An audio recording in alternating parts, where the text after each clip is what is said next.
असे प्राध्यापक कमलेशजी किल्लारे सर, विवेकवादी विचारवंत तथा सामाजिक चळवळीचे अभ्यासक, बुद्ध फुले शाहू आंबेडकर विचारधारा आणि आम्ही या विषयावरती सर आपल्याला मार्गदर्शन करते. मी सरांना विनंती करतो की कृपया आपण आम्हाला संबोधित करावं.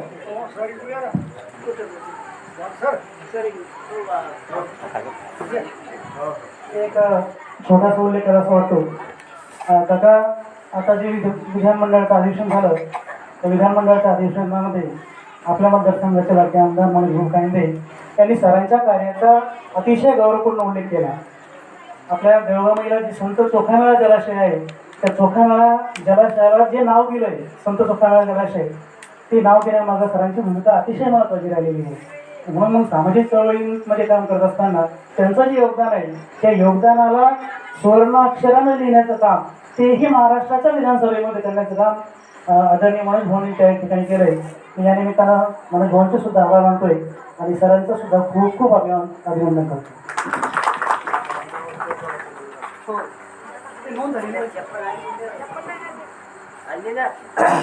समतेचा जागर करणारे भगवान बुद्ध, समाजामध्ये अज्ञान पसरलं आपल्या विज्ञानवादी दृष्टिकोनातनं, समाजातलं अज्ञान दूर करणारे संत कबीर,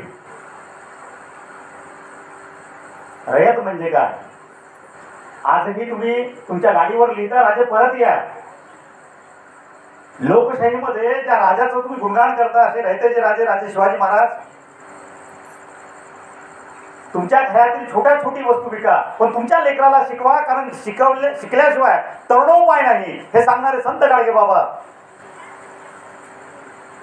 अंधळ्याला डोळा, लंगड्याला पाय आणि माझ्यासारखा मुका माणूस तुमच्यासमोर बोलू लागला असे महामानव डॉक्टर बाबासाहेब आंबेडकर या सर्व महामानवांना विनम्र अभिवादन करतो.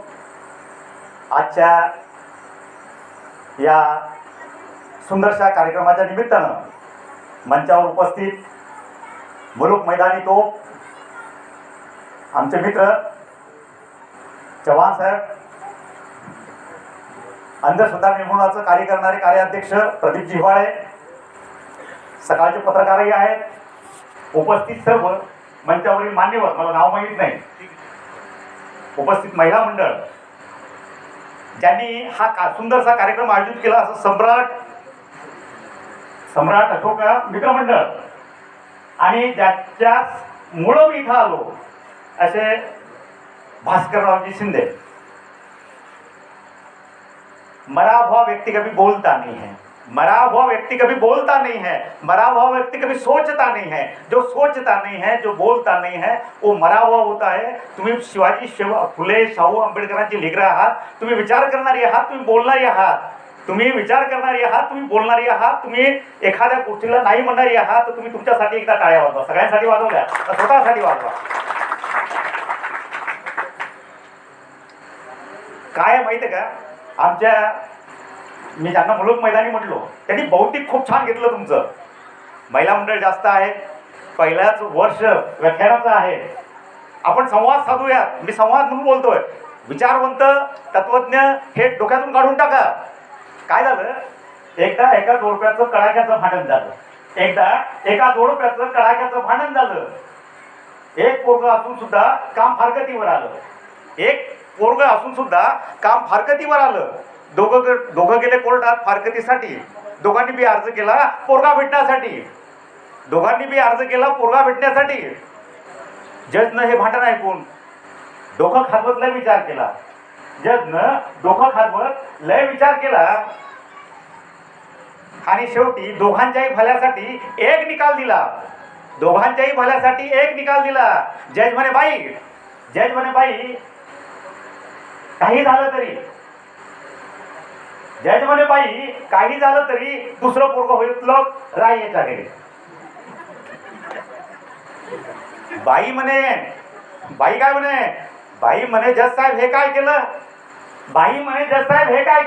याच्या भरोशावर राहिलं असतं तर हे बी नसतं झालं. बेभरोशाचा काळ आहे. आणि आज यांनी जे भौतिक केलं, शिवाजी फुले शाहू आंबेडकर आम्ही वेगळं मानतोय, आम्ही समाजापेक्षा वेगळं समजतोय. बेभरोशाचा काळ आहे. आता काळ कुणाचा आहे, खरातांचा काळ आहे.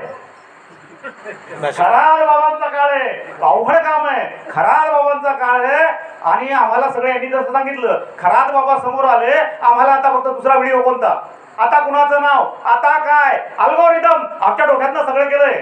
पोरांना नोकऱ्या लागतात का, पोरं बेकार आहेत का, शाळा बंद पडल्यात का, महिलांचं काय चाललंय, आमच्या बुलढाणा जिल्ह्यातल्या महिला गायब होतात, काही नाही काही नाही. आता खराबचा पुढचा व्हिडिओ कोणता, आता कुणाचं नाव, काय म्हणतात चाकणकरबाई. मित्रांनो, या खराबनं या सगळ्या लोकांना, राजकीय असतील प्रशासकीय, या लोकांना भुलवलं. आपल्यासारखी सामान्य लोक होती का ती? नाही. आपल्याला फसवणारी, आपल्याला बोलवणारी ती लोक होती. ते अधिकारी असतील का राजकीय असतील. मी ज्याचा उल्लेख केला संत गाडगेबाबांचा, आणि कसला अवलिया माणूस, बाबासाहेबांचं त्यांचं का पठायचं. कारण खऱ्या अर्थानं माणसानं जीवन कसं जगावं, समाजात कसं राहावं, हा असा जगणारा हा अवलिया, की 5 पैसे स्वतःच्या खिशात न ठेवता कुठली वस्तू माझी आहे म्हणून किंवा माझ्या पोरींना किंवा पोरांना त्याचं उत्तराधिकारी म्हणून करा असं न म्हणणारा हा संत गाडगे बाबा फक्त बाबासाहेबांना म्हणायचा. हे गाडगे महाराज एकदा देहूकडे गेले, एकदा देहू परिसरात गेले. तिथं ते 7 दिवसाचा सप्ताह चालू असतोय. 7 दिवसाचा सप्ताह चालू होतं. मला वाटतं काल्याचं कीर्तन म्हणतात ना, तसं काल्याचं कीर्तन होतं. भागवत महाराज आपल्या कीर्तनात दंग होते. गाडगे बाबा आले, गाडगे बाबालाही सगळे ओळखायचे. गाडगे बाबा बाजूला बसले, काल्याचं कीर्तन सुरू आहे आणि बोलता बोलता भागवत बाबा म्हणायला लागले, की मंडळींनो, 7 दिवसापासून मी इथं आहे. तुम्ही माझे विचार ऐकले, माझी विद्वत्ता पाहिली, माझी भक्ती पाहिली. हे सगळं पाहून आता तुम्ही मला सांगा की माझं वय किती. काय म्हणतात ते बाबा, माझं वय किती तुम्ही सांगा. कोण म्हणतात? भागवती महाराज. आणि मग एक माऊली उठली, बाबा असं वाटतंय 70. बाबा हसले. दुसरा उठला, बाबा आम्हाला असं वाटतंय तुम्ही 100 वर्षाचे. बाबा त्याच्याकडे पाहून हसले. दुसरा उठला, 150 वर्षाचे. बाबा फक्त हसत होते. लोक वयाचं गणित वाढवत होते, वयाचं गणित वाढवत होते.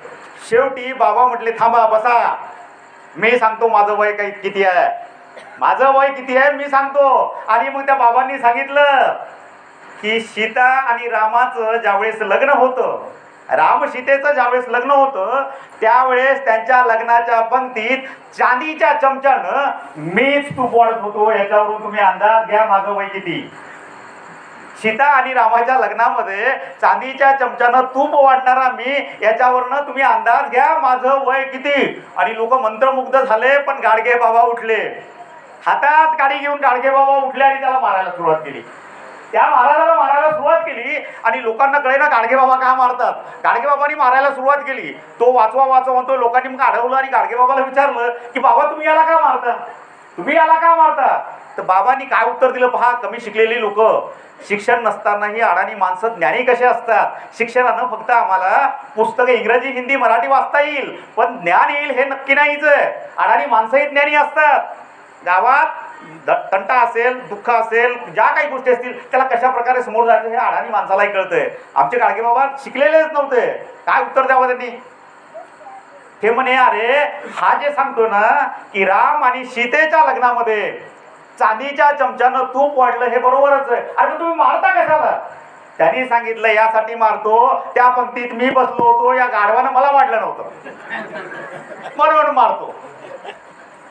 मुद्दा असा आहे की गाडगे बाबालाही कळत होतं की हा खोटं बोलतोय, हा लोकांची दिशाभूल करतोय, हा लोकांना फसवतोय, लोकांचा फायदा घेतोय भक्तीचा. म्हणून गाडगे बाबा त्यावेळेस होते.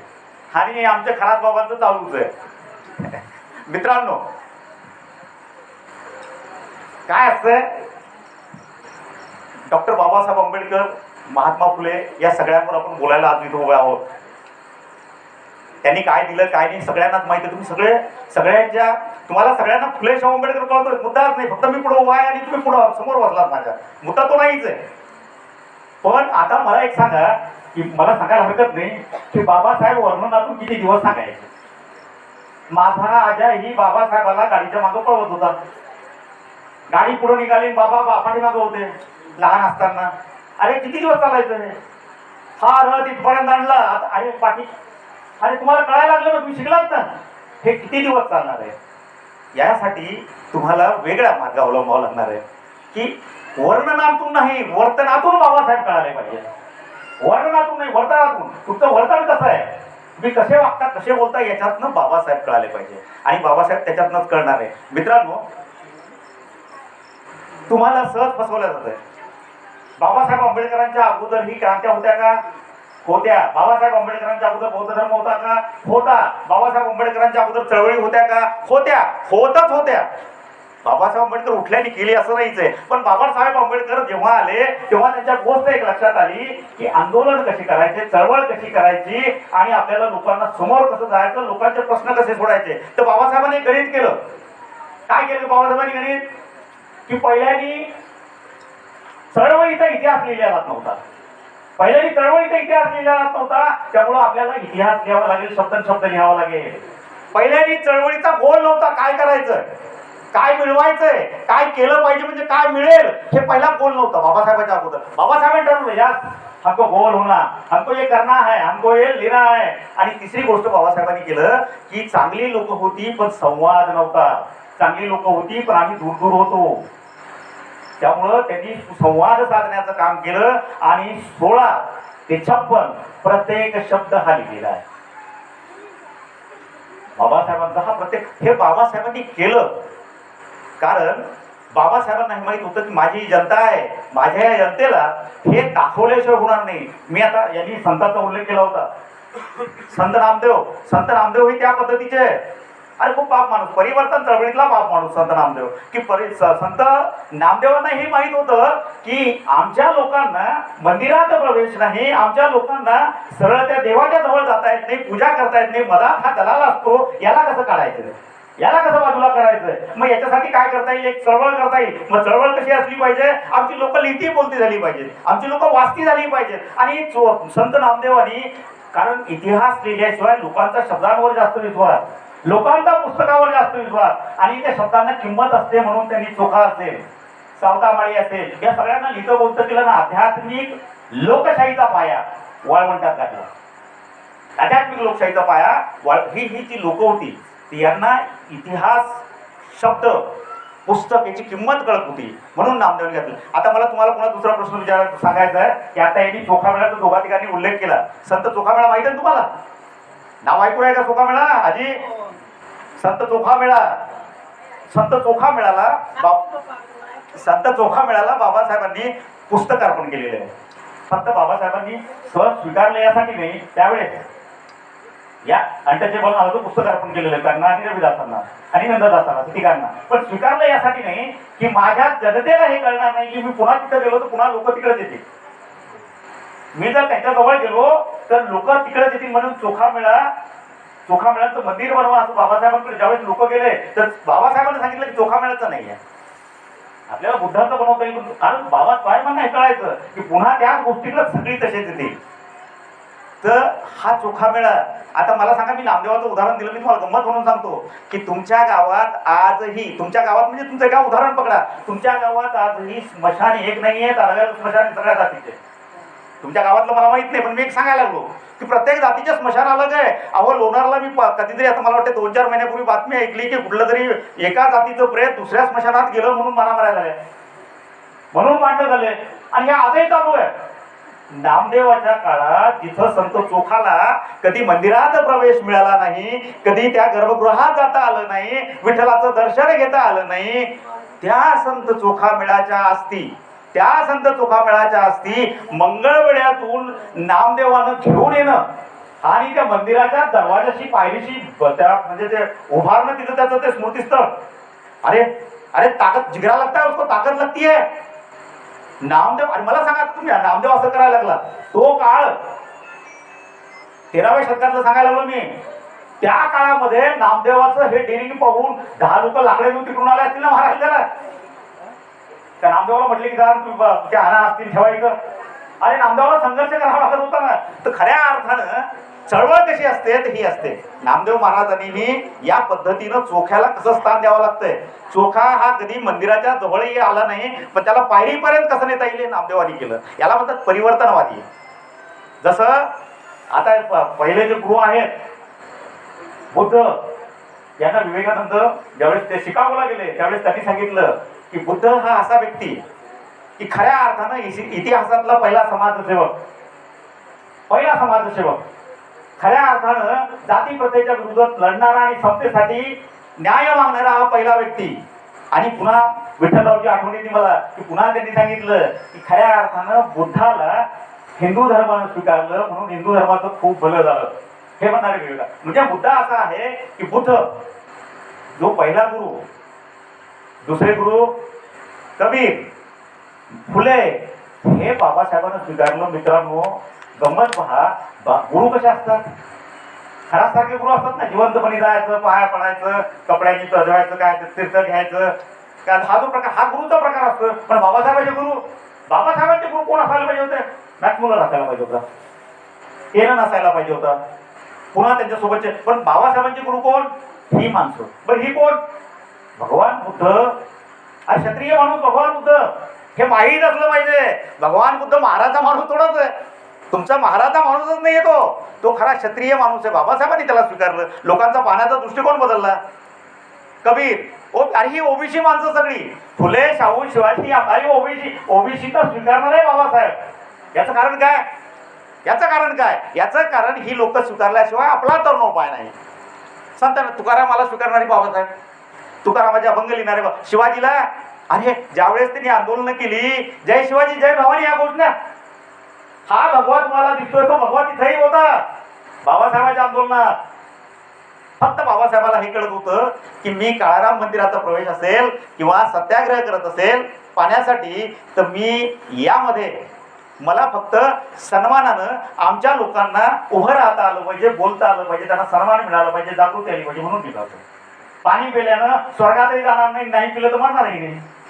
पण हा जो लढा होता, ही लढा लढण्याची पद्धत त्यांची होती. मित्रांनो, मातांनो, मी आता ते चौदार तळ्याची गोष्ट सांगितली तुम्हाला. चौदार तळं तिथं ज्यांनी आयोजन केलं त्याचं नाव होतं टिपणीस. 27 वर्षाचा पोरगा अध्यक्ष असलेला, त्याच्याकडे ते सगळं हा कार्यक्रम गेलेला आहे, तिथं असं असं आपल्याला करायचं आहे. आणि तो सत्याग्रह झाला, टिपणीसांनी स्वीकारलं. आणि बाबासाहेबांनी सांगितलं की आपल्याला कोर्टात केस झाली, आपल्याला लढायचं तर आपल्याला कागद लागेल की हे जे तळं आहे त्या तळ्याचे काही कागद लागते ना, की सरकारी आहे की नाही, महारांना मागांना जे कुणी खालच्या जातीचे त्यांना प्रवेश देता येईल की नाही, काहीतरी लागेल ना पुरावा. सहज देता येणार नाही ना. तर बाबासाहेबांनी कोणाला सांगितलं? टिपणीसांना सांगितलं की तू काहीतरी कर आणि ते मिळव. टिपणीसांचा एक नातेवाईक देशपांडे नावाचा मंत्रालयात, त्याला सांगितलं की काही कागद मिळाला तर मला तू टेलिग्राम कर. त्यावेळेस टेलिग्राम यायचे, आणि तो टेलिग्राम त्यांना आला, एक कागद मिळाला व तू टिपणीसला तू येऊन जा. आणि टिपणीस मुंबईला निघायचंय. तर बाबासाहेबांना भेटले. बाबासाहेब म्हटले काय करतोय? नाही मला टेलिग्राम आला, मी जातो. मग असं तर छत्री घेऊन जा सोबत. काय म्हटले? छत्री घेऊन जा सोबत. अरे नाही बाबासाहेब कशा, नाही यार छत्री सोबत घेऊन जा म्हणे. ते छत्री सोबत घेऊन गेले, मंत्रालयात गेले. मंत्रालयात त्यांच्या त्या नातेवाईकाला भेटले. त्याला विचारलं कुठला कागद भेटला. त्यांनी तो कागद हातात दिला. कागद होता विशेष. 400 रुपये त्या तलावावर सरकारने खर्च केले होते. म्हणजे ते तळ कुणाचं झालं? शासनाचं झालं. हा एवढा महत्वाचा कागद मिळाला. अरे खुश झाले ते, क्या बात आहे, तो कागद मला द्या, तो कागद मला द्या.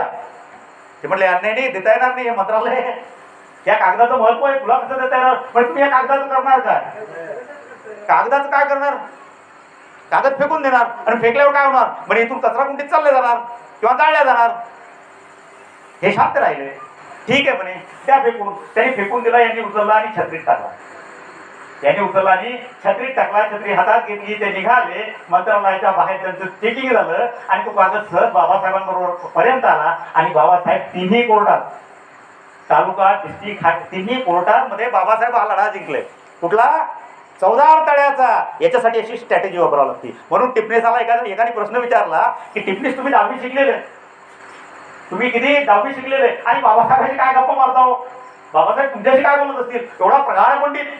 त्यावेळेस टिपणीस हसत म्हणाले की लोक शिकायसाठी विद्यापीठात जातात, पण मी विद्यापीठ घेऊन सोबत फिरतो. हे असे टिपणीस. ही लोक, म्हणजे मला पुन्हा चव्हाण साहेबांवर यायचं की तुम्हाला लोक कशी मिळवावं लागतात. एखाद्या फुले असतील, बाबासाहेब असतील, किंवा मी नामदेवांचा विषय घेतला, नामदेव यांनी एखाद्या गोष्टीला विरोध केला, ब्राह्मण्यवादाला विरोध. पण जी लोक समता सांगतात, जी न्यायावर बोलतात, जी तुमच्याबरोबर उभी राहतात, त्यांना विरोध नाही केला या लोकांनी. म्हणून ही सगळी लोक चित्रे टिपणी सगळे ही त्यांच्यासोबत असायची. महिला जास्त आहेत.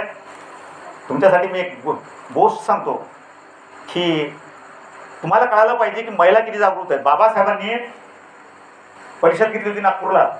त्यावेळेस त्यांनी सगळ्यांना सांगितलं होतं आपापल्या बायका आणा, आणि 25,000 महिला होत्या 50,000मध्ये. किती? 25,000. आज मी कुठेही प्रोग्रामला गेलो ना तर वाईट याचं वाटते की महिला जास्त असतात तर आमचे सगळे हुशार असतात, त्यामुळे घरी झोपलेले असतात, त्यांना माहित असते आपल्या डोक्यात आहे सगळं, त्यामुळे ते येतच नाही. आमच्या महिला जास्त असतात. म्हणून तुमच्यासाठी सांगतो, संविधान जाळलं माहिती आहे तुम्हाला दिल्लीला? संविधान जाळलं हे माहिती आहे का? 1918 मध्ये संविधान जाळलं. कुठं? दिल्लीला. ज्यांनी संविधान जाळलं ते गेलं, पण तिकडं संविधान जाळलं आणि औरंगाबादला काम करणाऱ्या बाईला तिची घर मालकीण म्हणते, काम करणाऱ्या बाईला तिची घर मालकीण म्हणते की जाळलं तुमचं संविधान. आता काय म्हणते ती? जाळलं तुमचं संविधान. आता काय आहे? आता पुन्हा आमचं येणार. म्हणजे आमचं काय? आमचं जे मनुचं पहिलं होतं, तुम्ही जे जाळलं होतं ना बाबासाहेबांना, आमचं ते पुन्हा येणार. या बाईला राग आला. ही 5वी 4थी 3री काय शिकलेली असेल, पण ते औरंगाबादला होती, त्या मातीमध्ये देण आहे, तिच्यामध्ये ताकद होती लढण्याची चढण्याची. तिनं ते भांडं धरलं आणि फेकून दिलं. भांडं धरलं आणि फेकून दिलं. त्या बाईनी घरी आली. घरी जयस नावाच्या पोराला म्हणते ती की बाबा रे मनू कुठं आहे? मनूचं काय मला सांग. आणि त्यांनी गुगलवर सर्च केलं आणि त्यानं सांगितलं हे राजस्थानमध्ये हायकोर्टाच्या पुढं पुतळा आहे. कुठे? हायकोर्टाच्या पुढं पुतळा आहे. ही बाई, हिचं नाव कांताबाई आहिरे. काय नाव तिचं? कांताबाई आहिरे. आणि तिने एकटी कशी जाईल? मग तिनं मैत्रीण तयार केली. कोण? शिलाताई पवार. दोघ्याही मजुरी करणाऱ्या, भाड्याच्या घरात राहणाऱ्या. दोघींनी पोरायला सांगितलं. दोघी रेल्वेत बसल्या आणि कुठं गेल्या? राजस्थानला. त्या हायकोर्टाच्या समोर पुतळा पाहिला. आता भयात दररोज त्यांना त्याचा दोष चढला आणि त्यांनी काळं धरलं, त्याला पाचलं. कशाला? त्या पुतळ्याला पाचलं. सगळे परेशान. सगळी लोक आली, त्याला मारायला लागली. त्या दोघींना पकडलं, पोलिसने पकडलं, मारलं, अमोक पोलीस स्टेशनला नेलं. 18 दिवस जेलमध्ये होते. किती? 18 दिवस त्या दोघी जेलमध्ये होत्या. आणि त्या दोघी जेलमध्ये असताना एक भैरव नावाचा कुठला तरी एक ॲडव्होकेट होता, थोडासा परिवर्तन चळवळीतला यांच्यासारखा धडपड्या होता. तो गेला. तुम्ही बायांनो हे काय केलं? तुम्ही बाबासाहेबाला मानता का? तुम्ही संविधानाला मानता का? आणि काही करायचं काम नव्हतं ना? नाही झालं म्हणे आता. मग त्यांनी केस लढली आणि त्यांना बाहेर काढलं. त्या दोघी मजुरी करत रस्त्याने काम करत घरी आल्या औरंगाबादच्या. मी हे सांगितलं यासाठी की महिलांमध्ये ताकद कशी असते की जे एखाद्या पुरुषाला करता येणार नाही. म्हणजे चूक की बरोबर हा मुद्दा तो नाहीये. मुद्दा त्या महिलेला संविधान जाळलं, तिची जी मालकीण बोलते आणि त्याच्यात तिचा उद्रेक होतोय. गंमत नाहीये, गंमत. 1937 मध्ये इलेक्शन, बाबासाहेबांचं, आणि बाबासाहेबांनी दोन जे आहेत, अवचितराव रणखाम आणि दादासाहेब गायकवाड, दोघं जण उभे. बाबासाहेब म्हणतात की आता तिकीट कुणाला द्यायचं? 1937चा तो काळ, तिकीट कुणाला द्यायचं? रणखाम कोण? श्रीमंत माणूस. रणखाम कोण? 1935ला धर्मांतराची घोषणा केली, त्यावेळेस तो खुर्चीवर बसलेला बसला, अध्यक्ष असलेला माणूस, म्हणजे मोठा माणूस. दादासाहेब गायकवाड मोठा. पण तिकीट कुणाला द्यायचं? बाबासाहेब विचार करतात, अरे तिकीट कुणाला द्यायचं? म्हणू सांगितलं ना मी, अगोदरच बोललो मी. काय सांगत तुम्ही? लिंक सोडून जाते. रणखाम आणि दादासाहेब गायकवाड ह्या दोघांना. आता रणखाम कोण? तुम्ही सांगितलं तसं बाबासाहेब श्रीमंत माणूस, वर्कर, हार्ड वर्कर. पण बाबासाहेब त्याला असं म्हटले की अवचितराव तुम्ही असं करा, तुम्ही थांबलं पाहिजे, कारण लोकांमध्ये गैरसमज असा होईल की मी तिकीट पैशावाल्याला देतो. दादासाहेब गायकवाड तुमच्यापेक्षा परिस्थितीने वीक आहे, चळवळ तुमच्या दोघांची सारखीच आहे, पण मला तिकीट त्यांना देऊ द्या, कारण मला मेसेज समाजात वेगळा द्यायचा आहे. मला वेगळा मेसेज द्यायचा आहे की पैशावाल्याला नाही आहे. आणि तिकीट कुणाला दिलं जातंय? दादासाहेब गायकवाडला. अवचित रणखाम चिडतात, एक मोठा माणूस असतोय आणि अवचित रणखाम म्हणतात मी तुमचा पक्ष सोडतो. अवचित रणखाम म्हणतात मी तुमचा पक्ष सोडतो. आणि तसं म्हटल्याबरोबर सगळे परेशान होतात की एक चांगला धडाडीचा माणूस जवळून दूर चालला. त्याच्या बहिणीचं नाव राधाबाई जाधव. अजित रणकामच्या बहिणीचं नाव काय? राधाबाई जाधव. राधाबाई जाधव भावाकडे जाते आणि त्याला म्हणते, दादा मी असं ऐकलं तू बाबासाहेबाला सोडतो. हो म्हणे, मला तिकीट नाही दिलं. अरे दादा असं कसं जमेल? बाबानं तुला आतापर्यंत खूप मोठं केलं आणि पुन्हा मदत करतील ना, त्यांनी सांगितलं ना तुला मदत करतील, तर तू थांब ना. नाही नाही, मी थांबणार नाही. राधाबाई जाधवनी काय म्हणावं? तुम्ही महिला असल्यामुळे मी तर मला एक दोन महिलाचे किस्से आठवले. काय म्हणावं राधाबाईने? बहीण काय म्हणते भावाला की दादा तू बाबासाहेबाला सोडलं, तू बाबासाहेबाला सोडलं, पण तू जर बाबासाहेबाला सोडलं तर मी पण तुला सोडलं, मी पण तुला सोडलं. अरे तुझ्या लग्ना कार्यात तर जाऊच दे, पण तू जर बाबासाहेबाला सोडलं तर तुझ्या मौतीलाही मी येणार नाही. अरे कसलं डेअरिंग लागतंय, कसली जिगरा ताकद लागते, ताकद हे ठरवायला की बाबासाहेबांचे विचार काय शिकली असेल बाई. मुद्दा असा आहे की तुम्ही किती शिकलात, काय केलं हा मुद्दाच नाही आहे. मुद्दा हा आहे की तुम्ही तुमच्या परीनं तुमच्या गावामध्ये, आता जसं यांनी सांगितलं की आमच्या गावामध्ये परिवर्तन, आमच्या गावात शिक्षण, आमच्या गावात एकोपा, हे कशाने होत आहे? ही तुमच्यासारखी चांगली लोक तिथं आली पाहिजेत, काही बोलली पाहिजेत, काही केलं पाहिजेत. त्यावेळेस हा एकोपा तयार होतो. नाही तर आमच्याकडे अशी झालेली तर आता सामाजिक क्षेत्रात काम करणारी यांनी ते गोष्ट आहे ना, ती गोष्ट सांगत नाही कारण वेळ भरपूर झालेला आहे. पाठीवर कुणी हात ठेवला, पाटलाने ठेवला, तात्याने ठेवला, भाऊने ठेवला की मला वाटतं मी लय मोठा आहे, तात्या तात्या माझ्याजवळ आहेत, बापू माझ्याजवळ आहेत, तसा तसा प्रकार झालेला आहे आमच्याकडे. पण आपण जर विचार केला, आपण जर ठरवलं तर याच्यात परिवर्तन होऊ शकतंय. बाबासाहेबांचा एक गोष्ट खूप प्रसिद्ध आहे की बाबासाहेब नेहमी पुण्याला जायचे आणि तिथे त्यांना सगळेजण म्हणायचे, मी मुद्दाम उशीर खूप झालेला आहे. माणसाची ताकद ऐकण्याची अर्धा तास एक तास असते, हे मला माहित आहे कारण आम्ही फिरत असतो. आमच्या चव्हाण साहेबांनी खूप छान बोलले, सगळे बाकीचे बोललेत, म्हणून मी आता तुम्हाला संवाद साधतो की तुम्हाला इंटरेस्ट आला पाहिजे, तुम्हाला इंटरेस्ट. बाबासाहेब नेहमी पुण्याला जायचे, पुण्याला गेले की लोक म्हणायचे बाबासाहेब इथे एक माटे नावाचा ब्राह्मण आहे, हा बौद्धवाड्यात जातोय, हा बौद्ध वस्तीमध्ये जातोय, हा समाजसेवा करतोय, हा छूत अछूत पळत नाही, हा भेदभाव करत नाही, हा लोकांना शिकवतोय, हा लोकांना शिकवतोय, साक्षरतेचे वर्ग घेतोय, हे सगळं करतोय बाबासाहेब. बाबासाहेब तुम्ही त्याचा सत्कार करा, तुम्ही त्याचा सत्कार करा. आणि बाबासाहेब म्हणते हा ठीक आहे करू. एक दोन चार वेळेस असं होतं आणि एकदा बाबासाहेब पुन्हा अहिल्या आश्रमात आलेले असतात आणि पुन्हा लोक जातात आणि बाबासाहेब असं बोलतात, बाबासाहेब ते माटेंचं तुम्हाला सांगितलं त्याचा सत्कार करा एकदा. बाबासाहेब म्हणतात बोलवा त्या माटेला. काय म्हणतात बाबासाहेब? बोलवा त्या माटे मास्तरला. आणि माटे मास्तर त्यांच्या समोर येतात, बाबासाहेबाला नमस्कार करतात. बाबासाहेब म्हणतात हा काय चाललंय? पण ठीक आहे. म्हणजे माटे गुरुजी मी काही विचारू का? तुम्ही विचारा. माटे गुरुजी तुम्ही वस्तीमध्ये जाता, सगळे काम करता, त्याच्यानंतर तुम्ही घरी जाता. तुम्ही हो, घरी गेल्यावर तुम्ही सरळ घरात प्रवेश करता का? नाही. तुम्ही कुठं उभं राहता? दरवाजात उभे राहता की नाही? म्हणजे हो. मग पुन्हा काय करता? बाजूला बाथरूम मध्ये जातो, बाथरूम मध्ये कपडे काढता की नाही? अरे हो. मग त्याच्यानंतर काय होतंय? गोमूत्र शिंपडल्या जाते. म्हणजे नंतर आंघोळ करतो, त्याच्यानंतर आंघोळ झाल्यावर पूजा करतो आणि घरात प्रवेश करतो. काय म्हणते माटे मास्तर? सत्य घटना आहे त्या. माटे मास्तर हे सांगताय. मग बाबासाहेब असं म्हणतात की माटे गुरुजी हे सगळे सुपिस्कार तुम्ही करताय, तुम्हाला तुमचं घर बदलता आलं नाही, तुमची बायको बदलता आली नाही आणि तुम्ही समाज बदलायला काय निघालात? आणि हे सगळं होतंय आणि माटे मास्तर कबूल करतात. सगळ्यांना आश्चर्य होतंय की बाबासाहेब कुठं पुन्हा, कुठं माटे मास्तर, कुठं या सगळ्या गोष्टी यांना कसं कळलं? मग काही कार्यकर्ते हुशार असतात यांच्यासारखे आणि मग ते कार्यकर्ते जातात ना, बाबा तुम्हाला कसं माहिती? आम्हाला काय माहिती, तुम्हाला कसं माहिती? हे सांगतात की कार्यकर्त्यांनी डोळ्यात तेल घालून असलं पाहिजे, कार्यकर्त्यांनी डोळ्यात तेल घालून असलं पाहिजे. तुमचा कार्यकर्ता काय करतोय काय नाही हे तुम्हाला माहित असलं पाहिजे. तुम्हाला फसवतोय का, चुकीच्या गोष्टी करतोय का, काय करतो हे तुम्ही तेल घातलं पाहिजे. नाहीतर त्या कार्यकर्त्यामुळे तो समाजही दुसऱ्या दिशेला जातोय. मातांनो, बहिणांनो, भगिनींनो, भावांनो, वेळ भरपूर झालेली आहे. आपण आता आम्ही काय केलं पाहिजे हा मुद्दा आहे कोणाच्या. भीम कळला का तुम्हाला? भीम कळला का तुम्हाला? तो तसा ना कळेल. जेव्हा तुमचं बुडा सगळं जळेल तेव्हा भीम तुम्हाला कळेल. आली ती वेळ आलेली आहे. परिवर्तन चळवळ यांनी जी सांगितली, ह्या चळवळी थांबल्यात. चळवळीत भाकर मिळत नाही, भाकरीसाठी चळवळीतला कार्यकर्ता जेव्हा बाहेर जातो तर चळवळ थांबते आणि त्यांनी चळवळीत भाकर शोधली तर चळवळ बदनाम होते. चळवळी थांबल्यात, आता चळवळ तुम्हाला दिसते का रस्त्यावर? आहे का नाव एखादं चळवळीचं?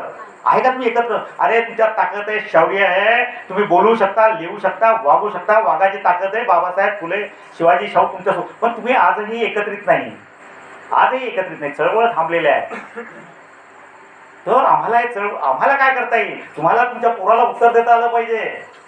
बाबासाहेबांचे गुणगान गात आम्ही इतिहास किती दिवस सांगणार आहे? तुम्हाला तुमच्या पुरतं गावापुरतं करता. फुले, शिवाजी, शाहू, साने गुरुजी, आंबेडकर घरापुरतं, आंबेडकर घरापुरतं, शिवाजी महाराज, शाहू महाराज, अरे तुम्हाला कुठं ना कुठं व्हावं लागेल.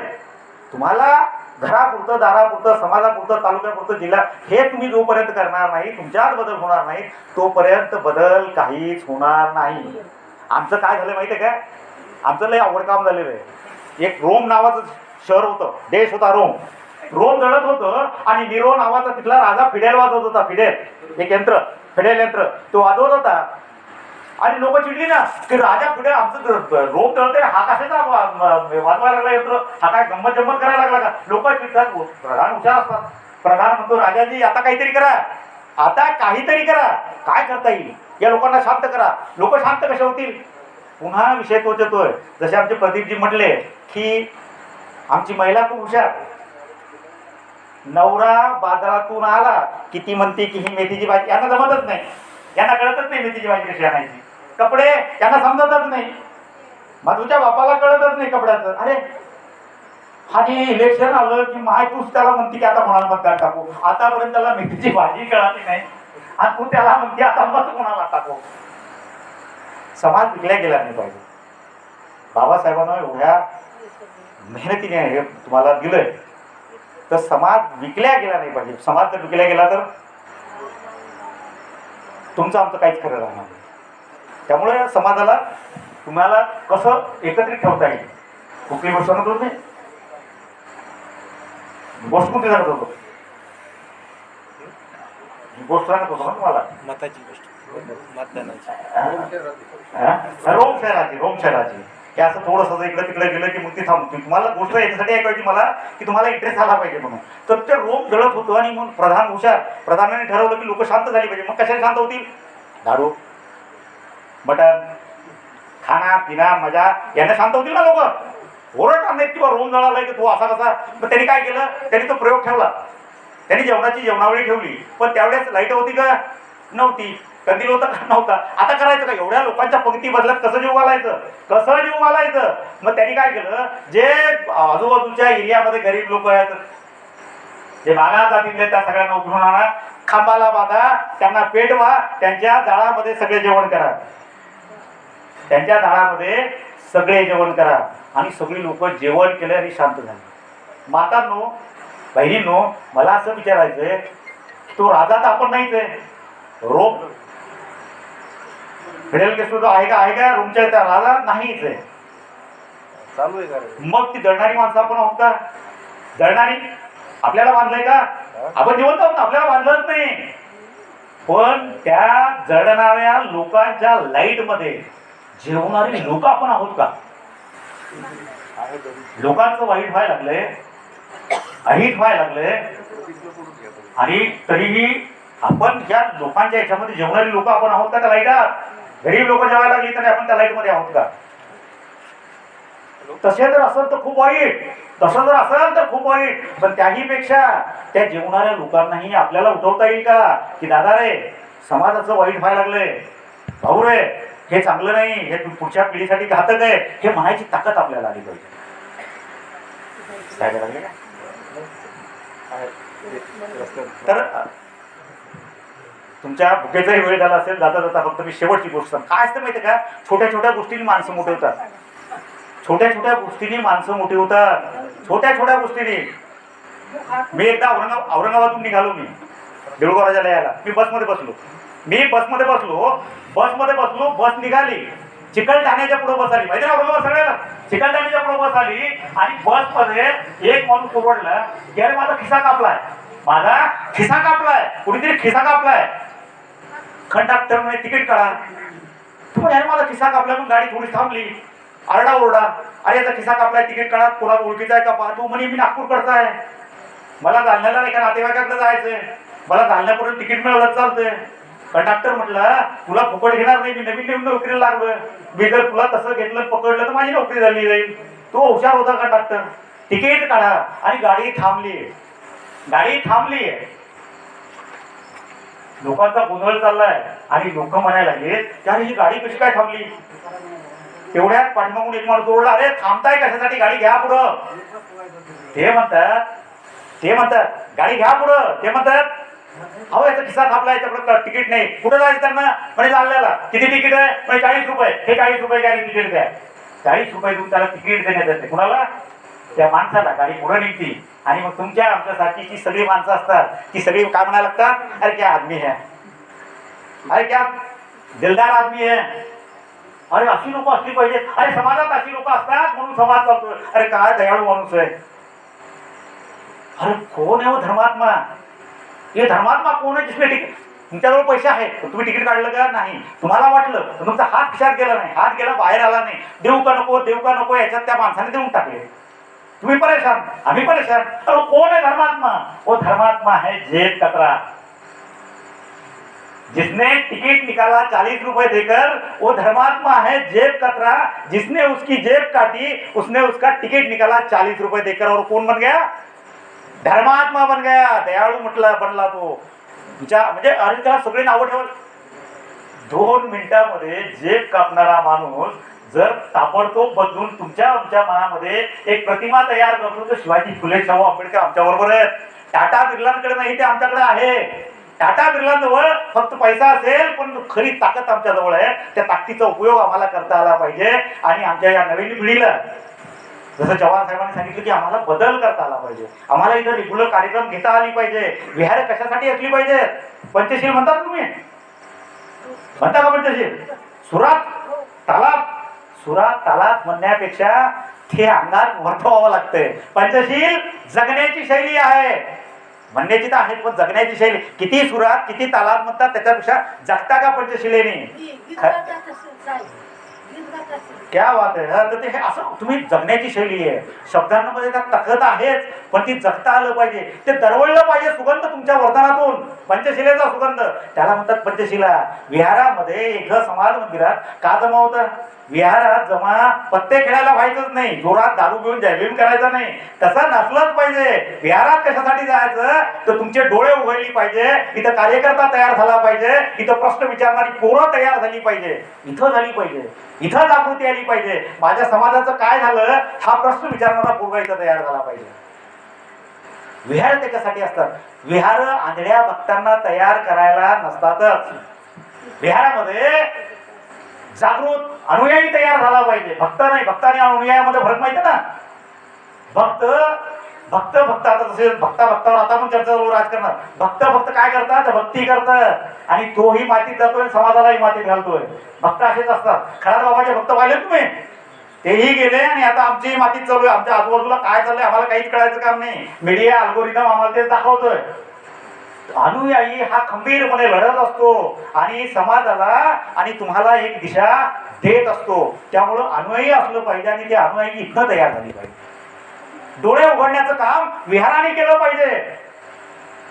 तुम्हाला जागृत तुमच्या पुढे दिवा पेटता दिवा ठेवण्याचं काम विहाराने केलं पाहिजे. इथं ग्रंथालय सुरू झालं पाहिजे. मी भास्करला मी सांगितलंय, आता मी 2-4 वर्ष मागे लागलेलो मी त्याच्या. इथं ग्रंथालय सुरू झालं पाहिजे. इथं आमच्या पोराला पुस्तक वाचता आलं पाहिजे. आमच्या काकाला इंटरेस्ट आहे पण पुस्तकं विकत आणता येत नाही. काकाला तिथं फुले पण भेटला पाहिजे, शाहू भेटला पाहिजे, आंबेडकर आताच मिळाला पाहिजे, खेळता आलं पाहिजे फुले शाहू आंबेडकरांबरोबर. है कोई बात नहीं करता मुझसे तो कोई बात नहीं है, मैं शिवाजी से बात करूंगा, मैं फुले से बात करूंगा, मैं आंबेडकर के साथ बैठूंगा, हे म्हणायची ताकद आली पाहिजे. ही कधी ही ताकद ग्रंथालय सुरू झाल्याशिवाय येणार नाही. आणि माझा बाप तुमचा बाप, अरे तुम्ही तुमच्या लेकरासाठी घरं बांधले आणि लेकराचं लग्न झालं तर तुम्हाला झोपायला जागा नाही. माझ्या बापानं त्याचं घर पुस्तकासाठी बनवलं.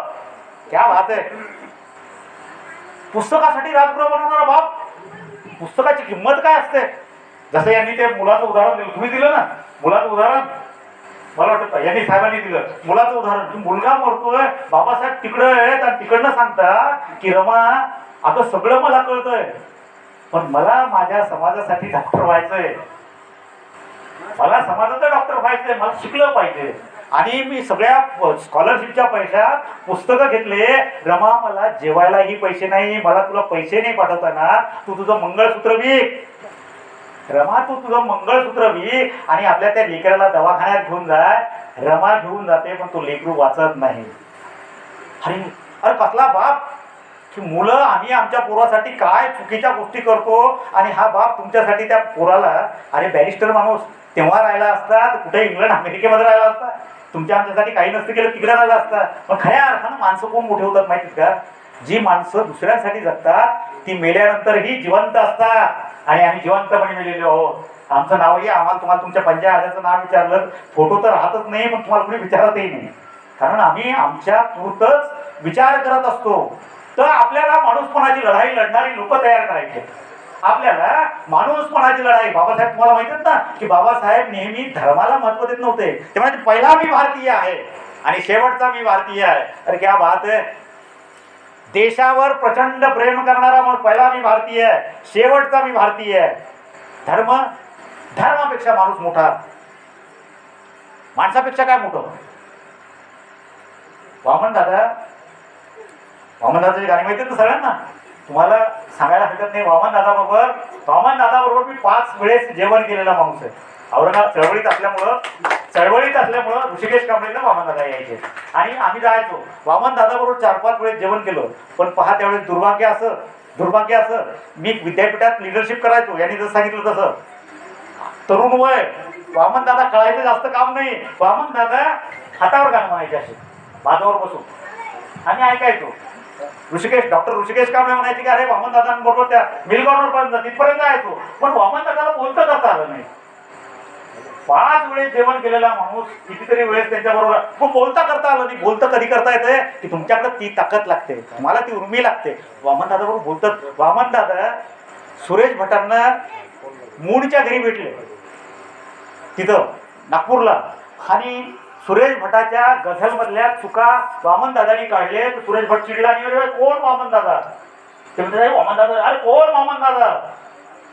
वामनदादा म्हणतात मी माणसावर प्रेम करणारा माणूस, माणूसपणाची लढाई लढणारा माणूस, तुम्ही माणसावर प्रेम करणारा माणूस. तर ही सगळी त्यांची गाणी जर तुम्ही पाहिले टाटा बिर्ला सांगा टाटा ते बाबासाहेबांच्या ते रुपीजवरच आहे ना. सांगा आम्हाला आमचा वाटा कुठं आहे हो, उधारली कोटी पुढे भीमा तुझ्या. अरे उधारलेली कोटी पुढे तुम्ही बसले असते का माझ्या समोर असे? हे असं घालून आलो असतो का मी? अरे कुठंतरी बैलाच्या मागं कुठंतरी जंगलात शेतात कुठंतरी खापरं मटकं काय असतं सांगता येत नाही. उधारली कोटीमुळे भीमा खरंच आम्ही खरं भीमाची जी पुण्याई आहे. तुम्ही जर कुठल्याही गावामध्ये तुम्ही जर ह्याचे कार्यक्रम करत असाल आणि तुम्हाला स्वतःला जर हुशार समजत असाल की आपण उपकार केले 14 एप्रिल करून, म्हणजे तुमच्या गावाबद्दल नाही बोलतो मला जायचं मी दुसऱ्या गावाबद्दल बोलतो की तुम्ही जर म्हणत असाल की आम्ही उपकार करतो, अरे क्या बात है हमने ऐसी 14 एप्रिल मनाई है, आम्ही आज 6 डिसेंबर त्यांच्यावर काय उपकार करतात? त्यांनी तुम्हाला जगवलं, एक खुर्ची दिली, त्यांनी गाडी दिली, सगळं तुम्हाला दिलंय. तुमची बायको ही साडीत आली ती बाबासाहेबांमुळे. तुम्ही काय 14 एप्रिल करून त्याच्यावर उपकार करताय? अरे वर्गणी मागताना तू तुझं नाव सांगून 100 रुपये माग, तुला वर्गणी देतात का? वर्गणी ही त्या बापाच्या नावावर तुला 1000 रुपये मिळते. बापाच्या नावावर 1000, तुझ्या नावावर 100 नाही मिळत. आणि तू ठरवतो की कार्यक्रम कसा असला पाहिजे, अरे त्या बापाला कसा वाटतो तसा ठरव ना. फुलेंना शिवाजी आंबेडकरांना कसे कार्यक्रम असं अपेक्षित तसे ठरवा ना. तुम्ही ते वर्गणी घेऊन तुम्ही काय ठरवता? आम्ही काय ठरवतो? खऱ्या अर्थानं हा विचाराचा जागर तुम्ही केलाय. विचाराचा जागर असला पाहिजे, विचाराचा जागराशिवाय काही होत नाही. आमची मठामाय मोरे, आता मला तुम्हाला पुन्हा महिलांच्याच गोष्टी आठवतात, त्याला इलाज नाहीये. मठामाय मोरे धुळेची आमची, बाबासाहेब वारले, तिला माहीत झालं, सगळी लोकांची गडबड चालली की चलो मुंबई जाणे का, बाबा गेलेत बाबासाठी रडणं पुढणं चाललंय. सगळ्या बाया ओरडतात, माणसं रडतात, स्टेशनवर पळालेत सगळे, स्टेशनवरून निघालेत. ही मठामाय पण गेली. मठामायला म्हणतात की तू येऊ नको. ती म्हणते का? तिचं 15 दिवसाचं लेकरू. किती दिवसाचं? 15 दिवसाचं लेकरू. तुझं लहान लेकरू आहे, त्याला पाजणार कोण? त्या लेकराची निगा कोण? तू येऊ नको. आणि नवरा चिडतो. ती म्हणते ठीक आहे. ती बाजूला होती, गाडी निघते आणि ती गाडी इथे बसते. मठाबाई धुळ्याची म्हणाबाई मोरे गाडीत बसते, गाडी निघते मुंबईला जशी विटीला गाडी थांबते तशी गाडीतून उतरल्याबरोबर आपल्या नवऱ्याला इकडे तिकडे पाहत नवऱ्याजवळ जाते. गावातली लोक आणि नवरा तिथपर्यंत पोहोचायचं असते. जशी नवऱ्याजवळ जाते तर तुमच्या आमच्या सारखा तो माणूस असतो, तो बायकोवर फिरतोय अखे अवदासने. अगं तू त्या पोराला सोडून आली, त्या पोराचं काय होईल? किती लहान बाळ, तुला म्हटलं होतं येऊ नको. तो जाम जाम जाम चिडतोय. ती खाली पाहते रडते आणि शेवटी ती मडामाय त्याला म्हणते, धनी पोरग पुन्हा होईल, माझा बाप मला दिसणार नाही. धनी पोरग पुन्हा होईल, माझा बाप दिसणार नाही. माझ्या बापाला शेवटचं पाहायला आले त्या या कार्यक्रमात मी सहभागी व्हायला. अरे कसली ताकद लागते काय ती मडाबाई कुठं आमची मी नावाचे सांगायला लागलो. हे तुम्ही कोणत्या गावाची हा मुद्दाच नाही. तुमच्या फुले शिवाजी शाहू आंबेडकर असला तर तुम्ही कुठेही ताकदीनं उभं राहून प्रश्नाला उत्तर शोधणार किंवा प्रश्न तयार करणार आणि केली पाहिजे. शेवटची माणूसपणाच्या लढाईची गोष्ट सांगतो आणि थांबतो. शेवटची गोष्ट सांगतो आणि थांबतो. काय होतंय, तुमचं गाव आहे ना, असं एक छोटंसं गाव असतंय. त्या गावाच्या बाजूला एक विहीर असते. गावाच्या बाजूला एक विहीर. एक माणूस गावातला असाच बाहेरगावी गेलेला असतोय. रात्री 12-1 वाजता येताना तो त्या विहिरीत पडतोय. 1 वाजता गावाच्या बाहेर विहिरीकडे कुणी जाईल का रात्री? छोटंसं गाव, कुणी जाईल का? नाही जात. त्यालाही कळते की आता कुणी येणार नाही. तो विहिरीत पडलेला आहे. त्याला कळते की आता कुणी येणार नाही. तो कसा तरी आपला पाण्यात असा अर्धा पाण्यात अर्धा खडकावर इकडे तिकडे असं करत असतोय. सकाळची वेळ होती, 5:30-6. आपले गाव ते तसे असतात. घेतले डबे की निघले बाहेर. त्याला आवाज येतोय. तुझं कोण आहे? त्याला आवाज आता गावातला माणूस. त्याला कळते की अरे रहमान चाचा आप क्या? तुले हो. अरे कोण आहे? अरे चाचा मैं अंदर गिरा, बावड़ी में गिरा. अरे बावड़ी में तू कैसा गिरा? तू किधर से आ रहा था? मैं उधर से आ रहा था. कब गिरा? रात के 12 बजे गिरा. अरे मुझे निकालो. रहमान चाचा म्हणतात, तुझको तो मैंने निकाला होता, तुझको बावड़ी से तो मैंने निकाला होता, मगर अल्लाह के मर्जी के खिलाफ पत्ता भी नहीं हिलता. अल्लाह के मर्जी के खिलाफ पत्ता भी नहीं हिलता. तू गिरा है तो शायद अल्लाह की मर्जी है, मैं तुझे कैसा ऊपर निकालूं. निघून जातो तो. दुसरा हिंदू समाजाचा हा असाच आवाज देतो. कोण आहे? पुन्हा ती एक गोष्ट मोठी मी छोटी करतो. पुन्हा तसाच आवाज देतोय आणि ते आवाज दिल्यानंतर तो येतोय, अरे काका मला वर काढा. अरे तू कसा पडला? कुणी? अरे काका मला विचारूच नका, मी पाण्याने काकडलोय, मला तुम्ही वर काढा. तुला माहित आहे ना, सप्ताह बसलाय. विना कोणाच्या गळ्यात? माझ्याच गळ्यात. पोटी कोण वाजते? मी गावातला धार्मिक माणूस आहे मी. अहो काका, म्हणूनच म्हणतो पुण्य घ्या आणि मला वर काढा. तुम्ही यार तुला काढलं असतं, पण माझ्या धर्मात माझ्या पोटी ते सांगितलंय की मागच्या जन्माचं पाप तू भोगत असशील. तू पडला तर मी ईश्वराच्या विरोधात कसं जाऊ? लंबी गोष्ट. ख्रिश्चनचा येतोय तसेच. अरे तू कसा पडला असं तसं ते सांगते. अरे थांब, मी आता ख्रिश्चन झालो, मला माहित नाही नक्की तुला काढणं पाप आहे की पुण्य आहे, पण मी माझ्या पादरीला विचारतो आणि तुला पाहतो, पुण्य असेल तर मीच येईल. आणि शेवटी मोठी गोष्ट मी शेवट करून सांगतोय की शेवटी एक गावातला धडपड्या माणूस येतोय आणि त्याचा आवाज येतो आणि तुमच्या कोण? तर मी अमुक. अरे बरं झालं तू आला. अरे मी किती वेळ तर रात्रभर पडलोय, मला कोणी वर काढत नाही, तू काढ. तो धडपड्या माणूस असं गावातले छोटे मोठे काम अमुक कर काय जे समाजकारण कर हे असं धडपड्या असतं. तू अरे बापरे, तू कधी पडला? कशाला गेला होता? अरे मी कशाला गेलो तर जाऊ दे. अरे पण तू पडला कसं काय? अरे बाबा मला वर काढ. तू म्हणतो तू आला पण इकडून का इकडून? म्हणजे मी इकडून आलो. अरे ढासाळलं. हे तुझ्यामुळे ढासाळलं का? म्हणजे थांब, इथंच थांब. त्या हरामखोर सरपंचानं कोणत्या योजनेतून विहीर घेतली, ही कच्ची बनवली, ढासाळलं. पहिला त्याच्या घरावर मोर्चा नेतो, तुला नंतर काढतो. मायांनो, बहिणींनो, आजही तो माणूस तसाच विहिरीत आहे. आजही तो माणूस तसाच विहिरीत आहे. तुमच्यातला फुले शिवाजी शाहू आंबेडकरी विचारांचा माणूसपणाच्या लढाईत लढणारा कुणीतरी माणूस त्याला काढणार आहे. तुमच्यातलं कुणीतरी काढणार आहे का? विहिरीत तसाच आहे. आणि ही जबाबदारी आपली आहे. तुम्ही सगळ्यांनी एवढा उशीर झाला.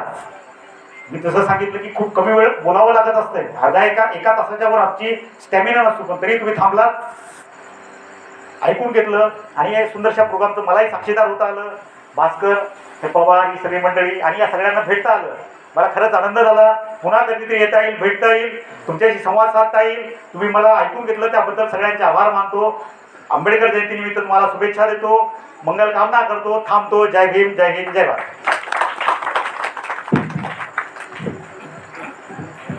खूप खूप धन्यवाद सर.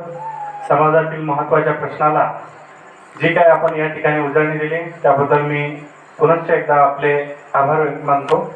आणि आजच्या समारोपीय कार्यक्रमाला मी आमचे मित्र वासाहेब यांना विनंती करतो की त्यांनी या कार्यक्रमाचा आभार प्रदर्शन करावं.